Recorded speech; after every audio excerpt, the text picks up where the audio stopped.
Hello student, मैं शिवानी सोलन आपका welcome करती हूँ आपके अपने यूट्यूब चैनल एसएससी बुलेट पर। आज हम इस क्लास के अंदर बच्चों इंपॉर्टेंट क्वेश्चंस करने वाले हैं एरर डिटेक्शन के। अगर हम एरर डिटेक्शन की बात करें, जितने भी आपके अपकमिंग एग्जाम्स हैं उसके अंदर हमेशा एरर डिटेक्शन का क्वेश्चन आपको मिलेगा। जैसे कि अगर हम बात करें एरर डिटेक्शन की, तो एग्जाम में दो टाइप से क्वेश्चन आते हैं। एक आता है बच्चों आपको सेंटेंस को ब्रेक करके दे देता है 4 ऑप्शंस में, यानी कि वहाँ पर वो एरर डालता है। और एक टाइप 2 आता है जहाँ पे 3 पार्ट्स में ब्रेक करके देता है सेंटेंस को, और एक पार्ट आपको नो एरर का दे देता है। नो एरर का मतलब है कि यहाँ पर सेंटेंस जो है वो ग्रामेटिकली करेक्ट है, हो सकता है, तो उस केस में आपको टिक करना होता है नो एरर। जैसे कि मैंने बहुत सारी क्लासेस ली हैं आपके स्पॉट द एरर के क्वेश्चंस को लेकर। ये बहुत इंपॉर्टेंट है। अगर आप बच्चे सीजीएल 2023 देना चाहते हैं तो उन बच्चों के लिए बहुत इंपॉर्टेंट सेशन है।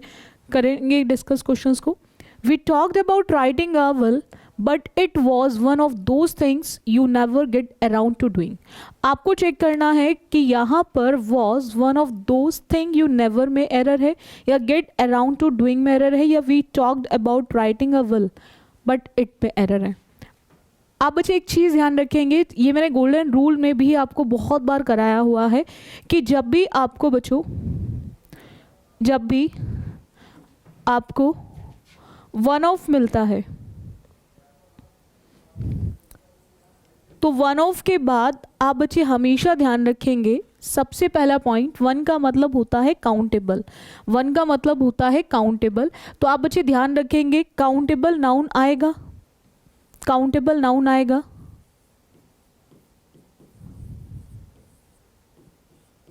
और कैसा काउंटेबल आएगा? हमेशा प्लूरल काउंटेबल नाउन आएगा, हमेशा प्लूरल काउंटेबल नाउन आएगा।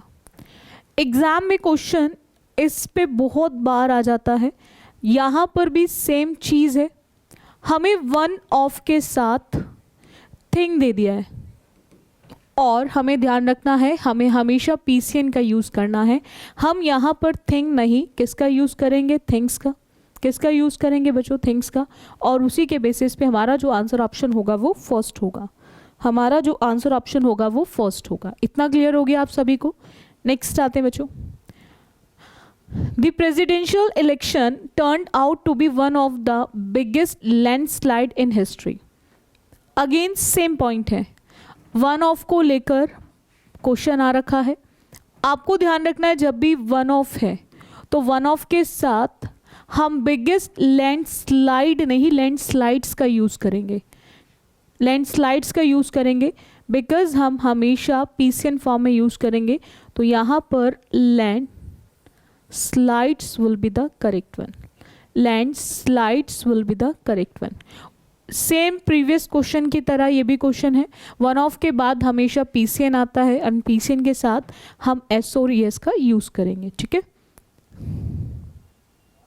नेक्स्ट आते हैं। The objective was to dispose of a cargo of cotton which I had bought from Mumbai port।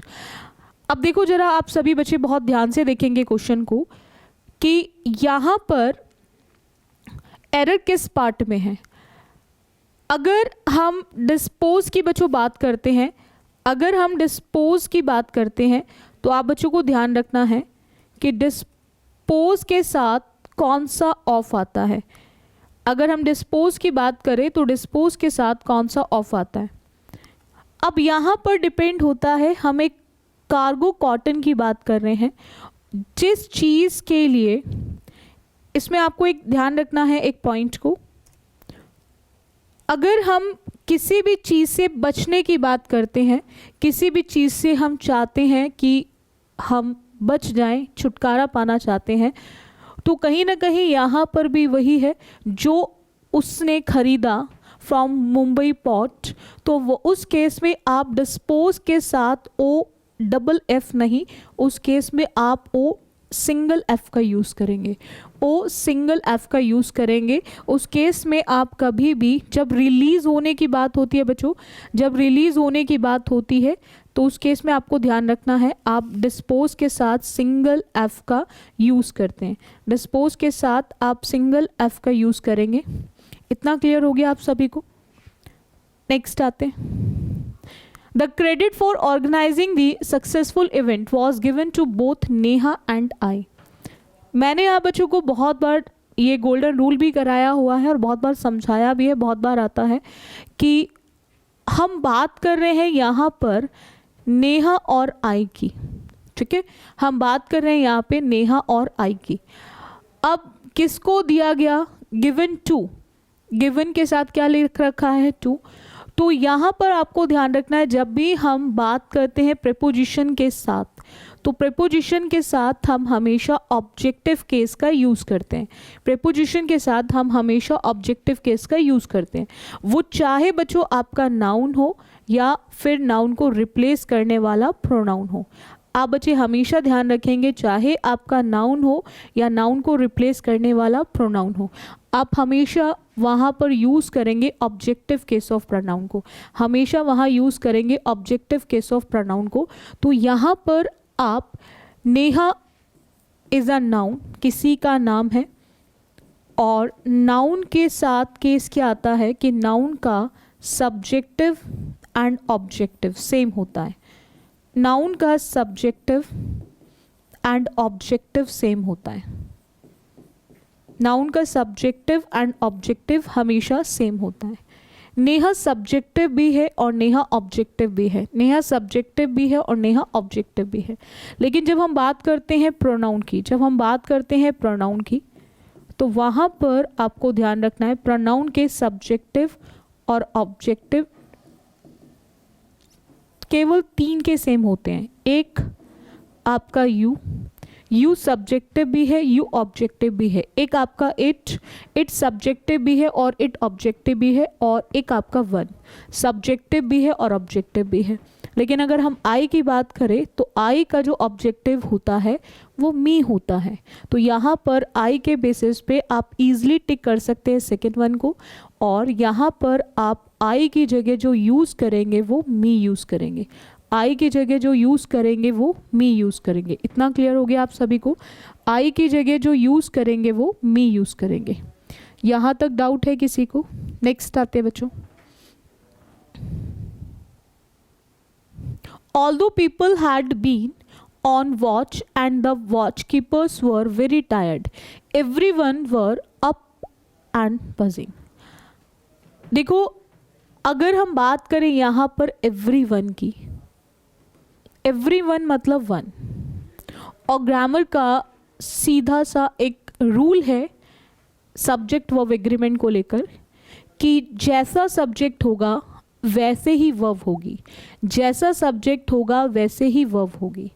अगर आपको सब्जेक्ट सिंगुलर दिया होगा तो आपको ध्यान रखना है, अगर सब्जेक्ट सिंगुलर है तो वर्ब भी सिंगुलर ही होगी, सब्जेक्ट प्लूरल है तो वर्ब भी प्लूरल होगी। हम बात करते हैं बच्चों everyone, everybody,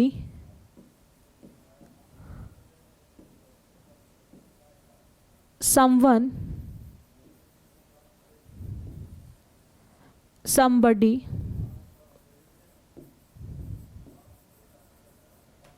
anyone, anybody, no one, nobody। ये सब आपके वन बडी पे ख़त्म है और ये सब पर्सन के लिए यूज़ होते हैं। इनको इंडेफिनेट बोला जाता है क्योंकि इनमें कोई डेफिनेट नंबर गिवन नहीं होता, और ये इन इंग्लिश ग्रामर हमेशा सिंगुलर सब्जेक्ट का काम करते हैं, हमेशा सिंगुलर सब्जेक्ट का काम करते हैं। और यही रीज़न है कि इनके साथ हम हमेशा सिंगुलर वर्ब को ही यूज़ करते हैं, इनके साथ हमेशा सिंगुलर वर्ब को ही यूज़ करते हैं। ये हमेशा सिंगुलर सब्जेक्ट का काम करते हैं और इसीलिए इनके साथ जो वर्ब यूज़ होती है बच्चों वो भी हमेशा सिंगुलर ही यूज़ होगी, इनके साथ हम कभी भी प्लूरल वर्ब का यूज़ नहीं करते। अब यहाँ पर इसी पॉइंट को लेकर क्वेश्चन बना हुआ है, एवरीवन के साथ हमें वर दे दिया गया है, एवरीवन के साथ हमें वर दे दिया गया है। आप बच्चों को ध्यान रखना है, सेम टेंस में was is used with singular, कि वॉज का यूज होता है सिंगुलर के साथ और वर का यूज होता है आपके प्लूरल सब्जेक्ट के साथ। तो जैसे ही आपने एवरीवन बच्चों देखा, तो एवरीवन मतलब वन यानी कि सिंगुलर, तो सिंगुलर के साथ हम वर नहीं वॉज लगाएंगे, और जिस पार्ट में भी बच्चों एरर होती है वही हमारा आंसर पार्ट बन जाता है, वही हमारा आंसर पार्ट बन जाता है। जिस पार्ट में भी एरर होगी वही हमारा आंसर पार्ट बन जाएगा। हम एवरीवन के साथ वर की जगह वॉज यूज़ करेंगे, हम एवरीवन के साथ वर की जगह वॉज यूज़ करेंगे। इतना क्लियर हो गया आप सभी को? नेक्स्ट आते हैं, the inflow of foreign portfolio funds into Indian equities have pushed up price earning multiples and valuation. अगर हम बात करें बच्चों यहाँ पर क्वेश्चन में, तो सिंपल सा एक पॉइंट आता है, वो क्या है बच्चों कि हमने यहाँ पर एक सिंपल सा पॉइंट देखा। हम बात कर रहे हैं फॉरेन पोर्टफोलियो के इनफ्लो की। किसकी बात कर रहे हैं? पोर्टफोलियो फ्लो के इनफ्लो की। मैंने ये गोल्डन रूल की मैंने जो मैराथन ली थी उसके अंदर कराया था। जो सीजीएल देने जा रहे हैं 2023, वो बच्चे जिनका भी होने वाला है आपका सीजीएल, तो इस पॉइंट को थोड़ा सा ध्यान से समझना, हो सकता है आपको ये एग्जाम में मिल जाए क्वेश्चन। आपको एक चीज़ ध्यान रखनी है कि जब भी आप बात करते हैं, मैंने उसमें समझाया था कि अगर आपको ऑफ और इन मिलता है, इन दैट केस जो वर्ब यूज़ होती है बच्चों, वो ऑफ और इन से पहले वाले केस के अकॉर्डिंग यूज़ होगी। इनफ्लो की बात करें तो ये आपका सिंगुलर फॉर्म में है, और ये सिंगुलर फॉर्म में है तो इसीलिए हम यहाँ पर हैव का यूज़ नहीं कर सकते, because have is a plural verb, और प्लूरल वर्ब का यूज़ वहाँ होगा जहाँ हम में सब्जेक्ट कैसा दिया होगा, प्लूरल फॉर्म में दिया होगा। हमें यहाँ कैसी वर्ब चाहिए? हमें यहाँ पे वर्ब चाहिए सिंगुलर, और सिंगुलर वर्ब चाहिए, इसीलिए हम यहाँ पर हैव को किससे चेंज करेंगे? हैज़ के साथ। किससे चेंज करेंगे? हैज़ के साथ। तो हम यहाँ पर इंडियन इक्विटीज़ के साथ हम क्या यूज़ करेंगे? हैज़। क्या यूज़ करेंगे? हैज़। और उसी के बेसिस पे जो हमारा आंसर ऑप्शन होगा वो फोर्थ हो जाएगा। उसी के बेसिस पे जो हमारा आंसर ऑप्शन होगा वो फोर्थ हो जाएगा। हम यहाँ पर हैव की जगह क्या यूज़ करेंगे? हैज़। इतना क्लियर हो गया आप सभी को? डाउट है यहाँ तक किसी को? चलेगा, नेक्स्ट आते हैं। If you doesn't have a doctor, contact your public health authority. देखो बच्चों, जब हम प्रेजेंट इंडेफिनिट टेंस की बात करते हैं, जब भी बच्चों हम प्रेजेंट इंडेफिनिट टेंस की बात करते हैं, तो प्रेजेंट इंडेफिनिट टेंस के negative and interrogative sentences, negative and interrogative sentences के अंदर हम यूज़ करते हैं डू और does.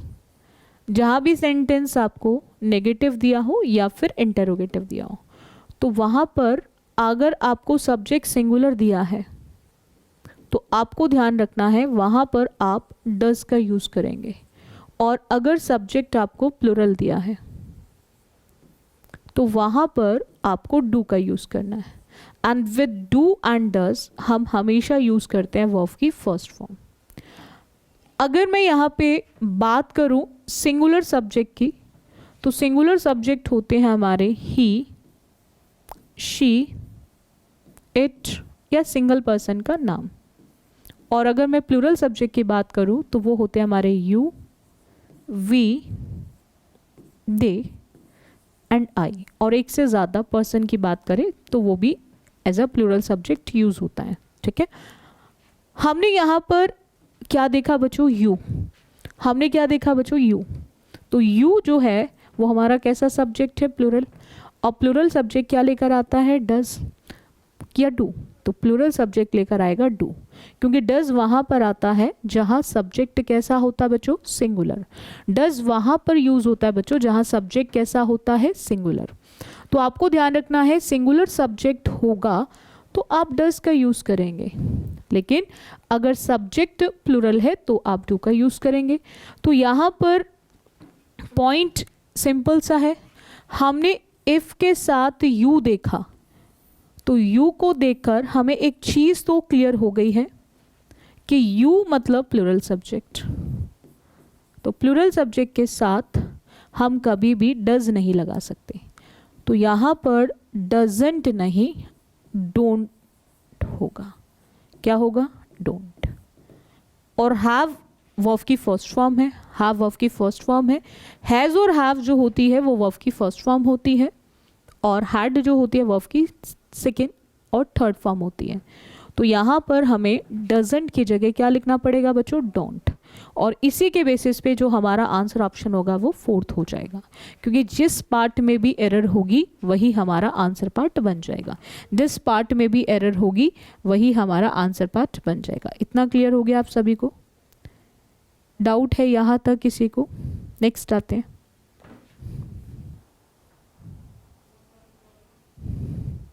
The Event Horizon telescope can help scientists analyze these shapes and behaviors of event horizons.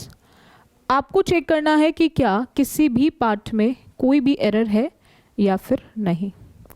हमने यहाँ पर कैन देखा और कैन के साथ वर्ब की फर्स्ट फॉर्म आती है, बिल्कुल करेक्ट है। जहाँ पर भी कैन दिया होगा वहाँ पे वर्ब की फर्स्ट फॉर्म आएगी, ठीक है। और हमने क्या देखा, उन्होंने क्या किया? एनालाइज द शेप्स और बिहेवियर्स ऑफ इवेंट ऑरिजिन, तो वो भी बिल्कुल करेक्ट है, ठीक है। तो हमने क्या देखा? सेंटेंस में सब्जेक्ट भी करेक्ट है, वर्ब भी करेक्ट है। तो जहाँ पर भी हमें सब्जेक्ट और वर्ब करेक्ट होता है तो वहाँ पर आपको ध्यान रखना है कि जब हमें कोई भी एरर नहीं मिलती है तो उस केस के लिए ही हमें एक ऑप्शन दिया होता है, दैट इज़ नो एरर। तो उस केस में आप बच्चे जो एरर नो एरर ऑप्शन है उसको टिक कर देंगे। जहाँ पर भी आपको सेंटेंस एरर फ्री मिले, यानी कि वहाँ पर कोई भी ग्रामेटिकल एरर ना मिले, तो उस केस में आपको आंसर ऑप्शन टिक करना है नो एरर। उस केस में आपको आंसर ऑप्शन टिक करना है नो एरर। इतना क्लियर हो गया आप सभी को? डाउट है यहाँ तक किसी को? नेक्स्ट आते हैं।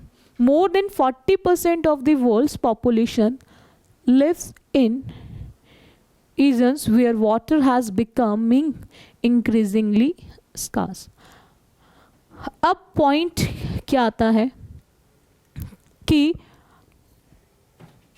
has के साथ becoming दे रखा है। has के साथ क्या दे रखा है? becoming। आप बच्चों को ध्यान रखना है कि ग्रामर का एक रूल है बच्चों कि जहाँ पर भी आपको हैज़ मिले, हैव मिले और हैड मिले, विल हैव फॉर्म में मिले, शैल हैव फॉर्म में मिले, कुड हैव फॉर्म में मिले, माइट हैव फॉर्म में मिले, मस्ट हैव फॉर्म में मिले, इन सब के साथ यूज होगी वर्ब की थर्ड फॉर्म। इन सब के साथ यूज होगी वर्ब की थर्ड फॉर्म।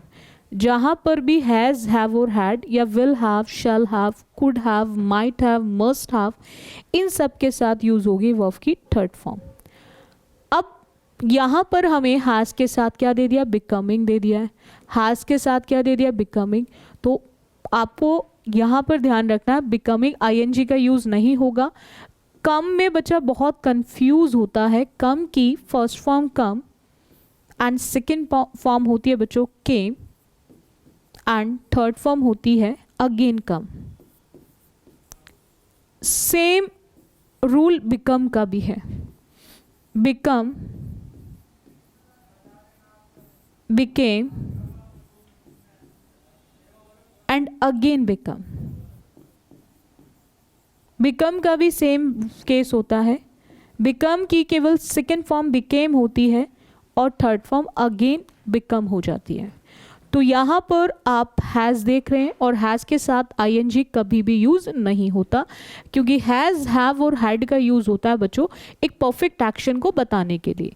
यानी कि जहाँ पर हम एक कंप्लीटेड एक्शन की बात करते हैं, जहाँ पर हम बताते हैं कि एक एक्शन आपका कंप्लीट हो चुका है, तो वहाँ हम यूज़ करते हैं हैज़, हैव और हैड का।